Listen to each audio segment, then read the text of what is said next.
Story 1. This is something that has bothered me for over a decade, so I wanted to share it to get some other people's perspective. When I was a teenager, my parents and I lived in a large house where their master bedroom was on the first floor and my bedroom was upstairs with the other bedrooms. I have an older brother, but he had been moved out of the house for years at this point. My bedroom was at the end of a long carpeted hallway, and the stairs were all the way on the other side of the second floor, so it wasn't uncommon to not hear someone approach my room. It was after 10 p.m., and my parents had gone to bed. It was a school night, so I was supposed to be sleeping too, but I was awake and messaging my friends on AIM, showing my age here. My door was barely cracked open at the time. My bedroom light was off, but my attached bathroom light was on, which dimly illuminated my bedroom doorway. I looked up to see my bedroom door swing open, about 18 inches or so, and my mom's dimly lit face looking at me for 1 to 2 seconds from the hallway. And then the door shut, completely latched now. My dog at the time was lying on my bed, and he looked up too. After the door shut, he sat at attention at the end of my bed like he was ready to protect me. My mom has very dark hair, and I remember thinking her hair looked a lot lighter in that moment. My mom has always been quite passive-aggressive, so my first thought was that she saw I was still awake on my computer, was pissed, and stormed off. I yelled out, "Mom? Mom?" several times, and she didn't respond. Our home phones also functioned as intercoms between one another, showing my age again. So I used the home phone in my bedroom to call the home phone on my mom's bedside table. It took her several rings to pick up, and when she answered, she sounded tired. I started defending myself and apologizing for still being awake, and then asked what she wanted and why she didn't respond when I yelled out to her. She was quiet for a few confused seconds, and then started asking me what I was talking about because my call had woken her up. I asked her what she was talking about because I had just seen her open my bedroom door, look at me, shut the door, and walk away. She had no idea what I was talking about and sounded generally annoyed that I woke her up. She told me I shouldn't be awake anyways, to go to bed, and hung up. After that conversation, I started freaking out because I knew what I saw. I wasn't tired or on the verge of falling asleep in bed or anything that could be explained by visual hallucinations caused by drifting off to sleep. I started thinking about how my mom's hair looked lighter than normal when I saw her, and I realized it looked just like my aunt's hair had before she lost it to chemo. My mom and aunt looked almost identical in stature, build, and in their faces, with the only difference being my aunt's hair being a dirty blonde color. They both kept their hair at shoulder length and had the same soft waves. My aunt had unfortunately died from breast cancer a month or so prior to this happening, so my mind jumped to it being a paranormal experience. I didn't share those details with anyone after this happened, out of fear they would think I was crazy. I haven't had anything like this happen since. Story 2. I wanted to share one of the weirdest paranormal scary encounters I've had because I still think about it a lot. Back in 2017, my grandpa died. My family and I knew he wasn't doing so good, so we went to the hospital to basically say our goodbyes, and he ended up passing away that night after dinner. That night, I had an awful dream that I'll never be able to forget. And before anyone asks, no, I didn't eat anything before I went to bed or watch anything scary or weird before bed either. So I want to start off by saying that in my dream, it felt very real. I could feel and smell everything. I didn't realize it was a dream until I had actually woken up. Anyways, I dreamt that I got up to go to the bathroom in the middle of the night. I could feel the carpet on my feet as I walked out of my room, and I could actually feel myself, peeing. Once I'm finished, I go to exit the bathroom. I'm standing in the doorway of the bathroom, which gave me a perfect view down my stairs, a bit of the main entrance of my house, along with a bit of my dining room. All of a sudden, I hear knuckles cracking and notice that there's feet dangling from the doorway of my dining room downstairs, as if someone was hanging from the ceiling. I call out for my mom multiple times and there's no answer. The feet then stretch out and a woman jumps down. She looks like a zombie. She's in a weird old dress with tattered hair. She kind of looked like Reagan from The Exorcist. I call for my mom again and there's no answer. This woman then smiles at me and yells in an awful raspy voice, "Get out!" I then go back to my room, which is right beside the bathroom. As I move slightly, she starts rapidly running up my stairs. I get to my room just in time and immediately lay back in my bed and pull the covers up over my head. Everything goes black. Some time has passed, not sure how long, but I wake up again, feeling so real again. I go to sit up, but I can't. I can only open my eyes. I'm having sleep paralysis, something I have never experienced before. Someone is in the corner of my room. I hear, "Get out!" in that same awful raspy voice. I can't do anything. She says it again and starts to get closer. I then wake up, for real this time. It's 3 a.m. when I wake up. A few days later, my dog woke my dad and I in the middle of the night. She wouldn't stop barking. I got up to check it out, but I heard my dad coming down the hall doing the same thing, so I got back into the bed. My dog barking in the night isn't abnormal. She barks at anyone she sees or hears walk by. The next morning, I asked my dad what she was barking at. He told me, and my stomach dropped.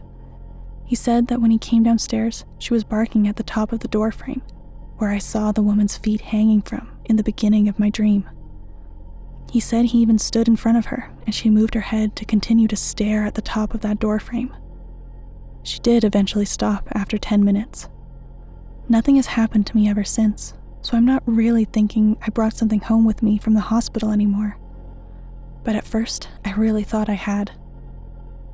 I still think about that dream often and wonder why the woman wanted me to leave and why she was freaking my dog out a few nights later. Story 3. Okay, this is a real story from a few years ago that I wanted to share with you.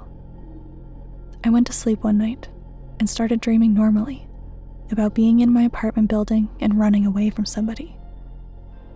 I felt so scared, my heart was pounding, and it was all too real. I feel the most intense headache, get dizzy, and fall to the ground. I wake up, or so I think, and I'm glad that the nightmare is over. I see my room, every piece of furniture. It was all very real, but I can't move or scream or blink. Panic sinks in, then fear. I feel that somebody is coming to hurt me. Danger was getting closer and closer, and I get the chills. I hear noises outside of my door and realize that somebody is trying to break into my house. I cannot scream. I am mute. The fear is growing. I feel like I'm about to explode. As I'm paralyzed in bed, I see the apartment door opening and 2 men, better said entities, look at me. They are not human. They are made of some kind of black matter. They are tall, slim, and evil. The evil is strong. It causes me extreme pain and fear. I worry that they are trying to kill me, but I cannot scream, no matter how hard I try. They look at me and go straight to my parents' room. Somehow, I know their intentions, not only to harm, but to kill. I see their black knives. They are not man-made. They are black matter. I get so shocked that I wake up. For real. I scream uncontrollably. The room looks the same. Everything is the same as in my dream. I still believe that the men are in my house, and I cry. I cry a lot. My mom wakes up and rushes to me. I tell her what happened. I almost don't believe that they are gone. It was so real. Too real. I couldn't sleep that night. I kept looking at the door, feeling that the entities would come and hurt me. When morning came, I was able to get some sleep. From that day on, I had big trouble falling asleep. I switched from a normal schedule to an inverse one out of fear. Whenever I fell asleep, I started getting sleep paralysis again. I tried so hard to wake up. The entity got to my door but never entered my house again. I feel it coming to get me. It is very fast. faster than the speed of light. It messes with my brain. I was really weak and tired all the time for months. I had dreams about the church I was baptized in and this creature defying God to try to hurt me. Much more than this, whenever I could sleep at night, I would wake up at 3 a.m. 3 a.m. sharp, every night. Then 3:30. I knew something evil was trying to torment me. This happened for about a month, but prayer got me through. My schedule has not been normal since then, but it has improved. I never sleep on my back, so I don't get sleep paralysis. I started praying more often and saging my house, and this has helped a lot. Has this ever happened to you? What do you think? This is the true story of how I came to fear stuffed animals. I was getting a stuffed animal like any kid at the age of 3 would. As soon as we stepped foot into the store, we went down to the toy section. When we got there, I looked at all of the stuffed animals.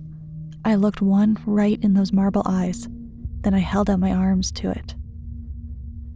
When I could finally speak at the age of 5, I thought about the words stuffed and animal. I started to cry, thinking that my stuffed animal was filled with guts. I went crying to my mom and said, "Mommy, burn that stuffed animal, please, Mommy." My mom looked at my scared and innocent face. We sold the stuffed animal a day later, and my parents got me a therapist.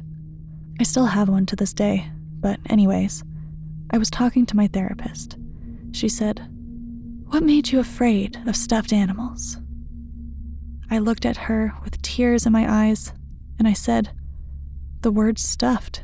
There must be guts and organs in stuffed animals." She wrote that down. As soon as we left, she sent us to a pet store to get a pet to help me. The first ever pet I had was a rock, but when we got to the pet store, I got a fish to replace the old stuffed animal. I know the fish had organs and stuff, but hey, it wasn't dead. I named my fish Tangerine because it was an orange fish. I loved it so much. When it was time to get ready for bed, I made sure to feed my pet before sleeping. When I fell asleep, I dreamed of my old stuffed animal getting ripped open, guts falling out, even blood. I woke up from the dream to see my fish dead. I called for my mom and dad, and they let me sleep with them. I never left my mom's side after that. My dad left when I was about to turn 6. So it was just me and my mom and my adopted siblings. My dad was half German, half American, and my mom was half British, half American. So I guess I'm American, British, and German.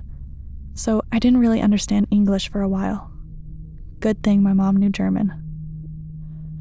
But now, whenever I see a stuffed animal, or at least when I was a kid, I would scream.